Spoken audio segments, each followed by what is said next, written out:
পড়ছে বাইরে টিপ টিপ বৃষ্টি। আমি বানিয়ে নেব আজকে তালের পোড়া পিঠে। চলে এলাম তোমাদের মধ্যে। আসসালামু আলাইকুম। আশা করি তোমরা সবাই ভালো আছো, আমিও ভালো আছি। আমি প্রথমে তালগুলি ঘষে দড়া বের করে নিয়েছি। এবারে আমি তালগুলিতে মেশাবো চাউলের গুঁড়ি, চিনি, কাজু, কিশমিশ, খেজুর, গুঁড়া দুধ, ভেজে রাখা বাদাম,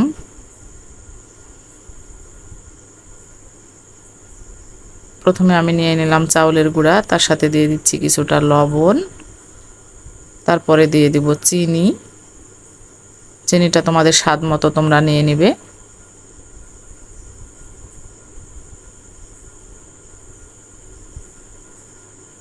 বাদামগুলিকে তোমরা একটু ভেজে আদা ভাঙার মতো করে নেবে।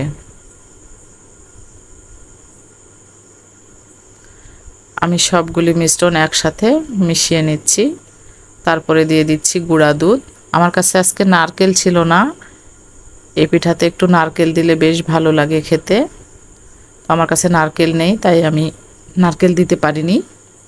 তো তোমরা অবশ্যই দিবে। আমি দিলাম বাদাম কুচি, কিশমিশ, কাজু বাদাম আর খেজুর। এই এগুলি দিয়ে আমি ভালোভাবে মিশিয়ে নেব।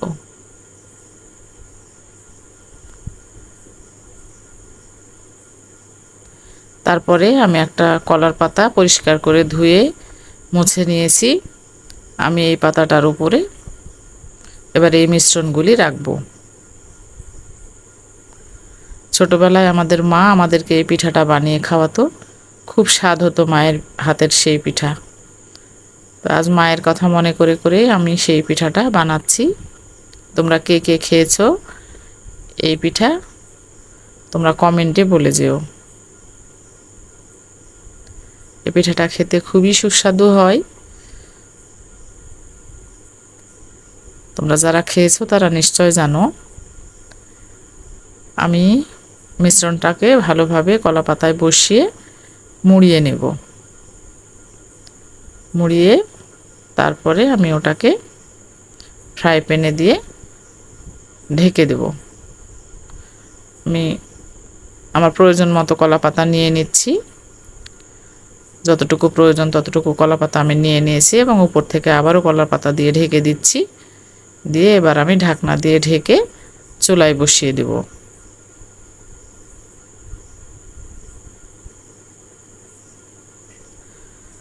চুলায় বসিয়ে স্টিমা জালে 20 মিনিট মতো আমি জাল করে নেব। তারপরে আমি পিঠাটাকে একবার উল্টে দেব।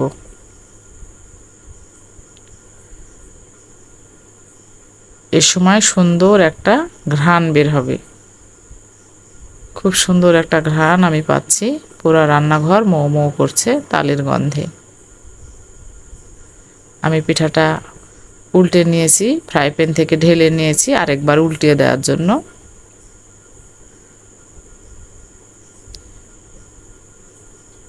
এবারে আমি পিঠাটাকে আরেকবার উল্টে চুলা থেকে নামিয়ে নিয়েছি। আরও 20 মিনিট আরেকটা পাশ সেঁকে আমি চুলা থেকে নামিয়ে নিয়েছি। এবার ঠান্ডা হয়ে গেছে পিঠাটা, আমি তোমাদেরকে দেখানোর জন্য চলে এসেছি। এত সুন্দর হয় এই পিঠাটা খেতে। বন্ধুরা তোমরা সবাই বানিয়ে খেও, খেয়ে আমাকে জানিও। আমি পিঠাটা তোমাদেরকে কেটে দেখাচ্ছি। যেতে যেতে আরও একবার বলছি, তোমরা প্লিজ আমার চ্যানেলটাকে সাবস্ক্রাইব করো, লাইক করো, কমেন্ট করো, শেয়ার করো। আজকের মতো এখানেই শেষ করছি। আল্লাহ হাফেজ।